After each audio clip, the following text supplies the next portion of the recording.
노래 한 소절 먼저 들려드릴게요. 한치 뒷산에 곤드레 딱주기, 님의 맘만 같다면, 올 같은 흉년에도 봄 살아나지. 정선 아이랑입니다. 강원도 정선 사람들이 600년 동안 불러온 노래예요. 저는 이걸 올해 사랑 노래로만 알고 있었어요. 아니었습니다. 뒷산에 뭐가 났는지를 세는 노래였어요. 오늘 그 곤드레를 들고 왔습니다. 곤드레는 봄에 딱 2달 납니다. 5월하고 6월이요. 정선 사람들은 이걸 그때 다 먹어치우지 않았어요. 삶아서 말린 다음 실ong에 걸어뒀습니다. 봄한철 뜯은 나물로 겨울을 났습니다. 살자고 한 일이었는데요. 알고 보니 영양까지 같이 챙긴 셈이 됐어요.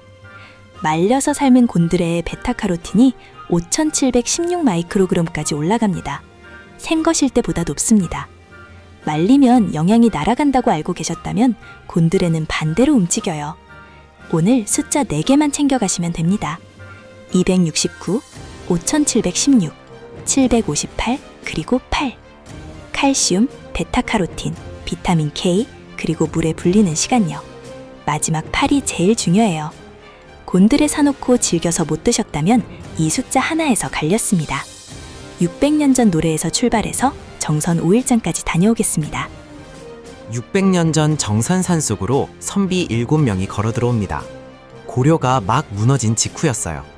새 왕조를 섬기지 않겠다며 버텼어요. 벼슬을 내던지고 왔으니 가진 게 있었겠어요? 이 사람들이 뭘 먹고 버텼냐면요. 산에 난 나무를 뜯었습니다. 평생을요. 벼슬하던 손으로 나무를 뜯어서 끼니를 이었습니다. 그 골짜기를 지금도 거칠현동이라고 불러요. 일국 현인이 살던 골이라는 뜻이거든요. 선비들은 옛 임금을 그리는 한시를 지어 읊었는데요. 한문을 모르는 마을 사람들한테 누군가 그걸 우리말로 풀어줬대요. 그렇게 따라 부르기 시작한 게 정선아리랑의 첫 소절이라는 이야기가 전해집니다. 그니까요. 그 노래가 600년을 버텼다는 게 저는 더 놀라워요. 선비들한테서 시작됐다는 이야기는 이야기고요. 정작 가사엔 밥 이야기가 남았습니다. 한추 뒷산에 곤드레 딱주기. 딱주기는 잔대라는 나물이에요. 흉년에도 그것만 뜯어 먹으면 봄 한철은 살겠다. 저 가사가 그렇게 말하고 있어요. 정선이 어떤 땅인지 알고 나면 가사가 다르게 들려요. 앞산도 첩첩, 뒷산도 첩첩. 논을 펼 자리가 나오지 않아요. 쌀이 모자라니까 산이 곡간 노릇을 했어요. 봄에 뜯은 나물 한 줌이 겨울을 넘겼습니다. 여기서 오늘 이야기가 시작됩니다. 산을 내려가면 아우라지라는 나루가 나옵니다.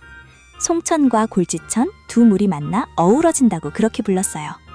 여기서 뗏목을 엮어 한양까지 목재를 실어 날랐습니다. 물길로만 천리를요. 목숨 걸고 내려간 만큼 값도 크게 받았대요. 큰돈 벌었다는 말에 뗏목에 떼자가 들어갔다는 이야기도 전해집니다. 물이 불어 강을 못 건넌 처녀와 총각 이야기도 이 나루에서 나왔어요. 지금도 강가에 처녀상이 서 있어요. 떼싸공들이 노를 저으며 부른 것도 아랄이었고요. 떠나는 사람은 뗏목에서 부르고 남은 사람은 나무를 뜯으며 불렀습니다. 노래도 나물도 밥도 전부 이 산에서 나왔습니다. 그 곡간에서 제일 많이 꺼내온 나물이 곤드레였습니다. 이 이름 어딘가 익숙하지 않으세요? 곤드레만드레, 그 곤드레 맞습니다. 술에 취해 몸을 못 가누는 모양을 그렇게 부르잖아요. 곤드레가 다 크면 사람 허리께까지 옵니다. 잎도 손바닥만하게 걸어지고요. 바람이 훅 불면 그 큰 잎들이 이리저리 휘청거려요. 그 모습이 딱 취한 사람 같다고 해서 곤드레라는 이름이 붙었다는 이야기가 전해집니다. 정선 5일장 상인분들도 그렇게 설명하시더라고요. 진짜 이름은 따로 있어요. 고려 엉겅퀴입니다. 엉겅퀴라니까 억셀 것 같죠? 이건 거꾸로 갑니다. 보통 엉겅퀴는 가시가 살벌해서 손도 못 대는데요. 고려 엉겅퀴는 그 가시가 순합니다. 그래서 나물로 먹을 수 있는 거예요. 이름에 고려가 붙은 이유도 있어요. 우리나라에서만 자라는 고유종이거든요. 학명에도 우리나라 식물학자 이름이 그대로 붙어 있습니다. 여름 지나면 꽃도 피어요. 엉겅퀴답게 자줏빛 술 같은 꽃이 올라옵니다. 잎을 뒤집으면 하얀 솜털이 보송하게 깔려 있고요. 그래서 산에서도 금방 알아봅니다. 나는 기간은 짧아요. 5월에 올라와서 6월이면 끝납니다. 뜯을 때도 다 뜯지 않아요. 맨 위에 올라온 연한 순만 골라서 딴 다음 뿌리는 그대로 둡니다. 내년에 또 올라오게요. 2달 지나면 잎이 억세져서 나물로 못 씁니다. 1년에 2달. 이 짧은 창을 놓치면 그 해는 없어요. 2달만 나물이면 아무 땅에서나 나지도 않겠죠. 곤드레가 유독 잘 되는 곳이 따로 있습니다. 2010년에 산림청이 정선 곤드레에 도장을 하나 찍었어요. 지리적 표시 제29호입니다. 지리적 표시제는 그 지역에서 난 것만 그 이름을 쓰게 나라가 지켜주는 제도예요. 보성 녹차나 의성 마늘이 그렇게 등록돼 있고요. 정선 곤드레도 그 목록에 올라 있습니다. 정선이 왜 하필 곤드레였을까요? 여기에 오늘 이야기의 절반이 걸려 있어요. 정선은 군 전체가 거의 산입니다. 논을 펼 평지가 정말 적어요. 대신 해발이 높고 일교차가 큽니다. 낮엔 햇볕을 실컷 받고 밤엔 확 식는 땅이에요. 이런 데서 자란 나물은 잎이 두툼해지고 향이 진해집니다. 정선 밭을 보시면 평평한 데가 거의 없어요. 산비탈을 그대로 깎아서 밭으로 씁니다. 기계가 못 들어가니까 사람이 허리 굽혀서 한 포기씩 뜯고요. 곤드레도 원래는 산에서 저절로 난 걸 뜯어왔는데요. 지금은 밭에서 길러요.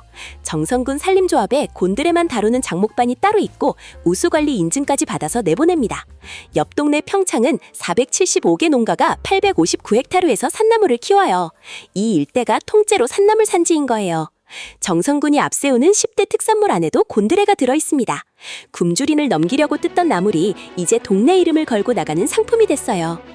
이름을 걸고 파는 동네라면 직접 가서 사오는 재미도 있겠죠?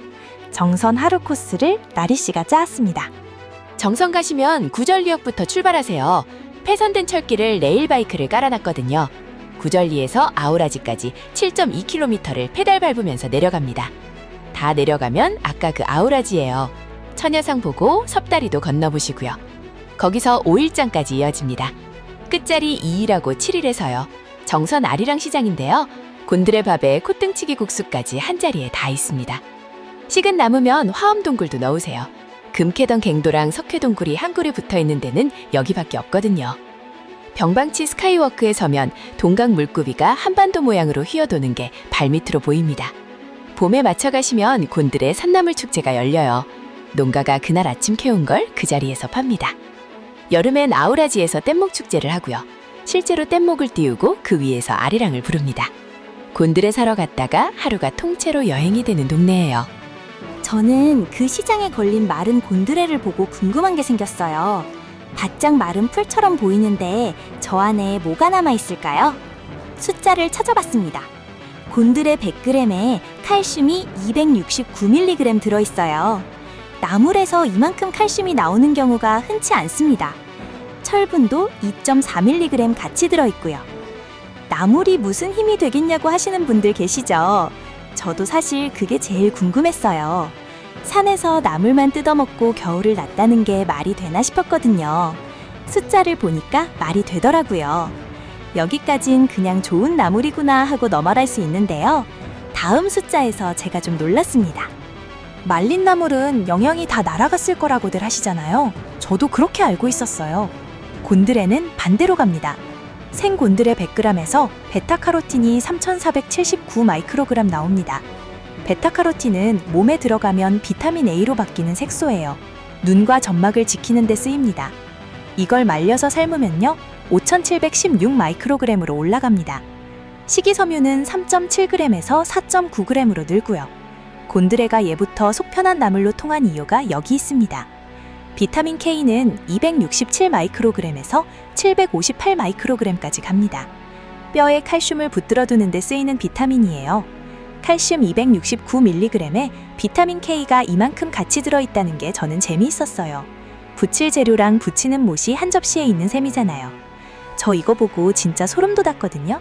신기하셨으면 좋아요 하나만 눌러주세요. 큰 힘이 됩니다. 왜 그렇게 되냐면요. 수분이 빠져나가면서 같은 100g 안에 알맹이가 더 촘촘하게 들어차는 겁니다. 말리는 건 버리는 게 아니라 남기는 거예요. 성분 이야기도 하나만 하고 갈게요. 곤드레 안에서 팩토리나린이라는 물질이 나옵니다. 이 물질 덕분에 곤드레가 연구실 실험대에 자주 올라가요. 지금도 세포와 동물 단계에서 계속 들여다보는 성분입니다. 산골 사람들이 겨울 양식으로 걸어두던 나물을 지금은 연구자들이 붙잡고 있는 거죠. 성분이 이렇게 남아있는데요. 그런데 그냥 삶기만 하면 못 드십니다. 질겨서요. 여기서 갈립니다. 곤드레 사놓고 질겨서 못 드셨다면요. 나물 탓이 아니에요. 불리는 시간이 짧았던 겁니다. 마른 곤드레 30g 기준으로 찬물에 8시간은 담가두세요. 하룻밤 재운다고 생각하시면 편해요. 불린 다음엔 헹궈서 20분에서 30분 삶습니다. 줄기를 눌렀을 때 쑥 들어가면 다 된 거예요. 물기 꼭 짜서 들기름 한 큰술, 국간장 반 큰술 넣고 조물조물 밑간해주세요. 이 순서가 중요합니다. 들기름을 밥다 짓고 두르는 것보다 밑간에 먼저 넣어야 향이 안까지 뱄니다. 들기름을 쓰는 이유가 또 있어요. 아까 그 베타카로틴, 기름에 녹는 성분이거든요. 기름과 같이 먹어야 몸이 더 잘 챙겨갑니다. 쌀 위에 나물 올리고 밥물은 평소의 절반만 잡으세요. 나물에서 물이 나오니까요. 중불에 끓으면 약불로 낮춰서 13분, 불 끄고 10분 뜸들이면 끝. 남은 곤드레는 무침으로 가세요. 삶아둔 곤드레를 4cm로 썰고요. 국간장 2스푼, 다진 마늘 1스푼, 들기름 넣고 무칩니다. 팬에 볶다가 육수를 조금씩 부어 양념을 배게 하세요. 마지막에 들깨가루 3스푼 넣으면 고소함이 확 올라옵니다. 봄에 생곤드레를 만나셨다면 데쳐서 바로 무치시면 돼요. 삶아서 말려두면 1년 내내 꺼내 드실 수 있고요. 정선 사람들이 하던 그 방법 그대로예요. 쌀이 모자라서 지어 먹던 밥이 이제는 일부러 찾아 먹는 밥이 됐어요. 처음에 들려드린 노래로 돌아가 볼게요. 한치뒷선의 곤드레 딱주기. 님의 맘만 같다면 올 같은 흉년에도 봄 살아나지. 저는 이 가사를 처음엔 좀 슬프게 들었어요. 먹을 게 없어서 뒷산 나무를 샜구나 싶어서요. 지금은 다르게 들립니다. 흉년에도 봄은 살아난다고 말한 거잖아요. 뒷산에 곤드레가 있으니까요. 그 사람들은 없는 걸 세지 않고 있는 걸 셌습니다. 봄 2달 나는 나무를 말려서 겨울까지 끌고 간 것도 같은 마음이었을 거예요. 올 여름 곤드레밥 한 그릇 드시게 되면 그 노래 한 소절만 떠올려주세요. 밥 위에 얹힌 그 나물이 600년 전에도 누군가의 봄을 살렸습니다. 좋아요와 구독으로 응원해주세요.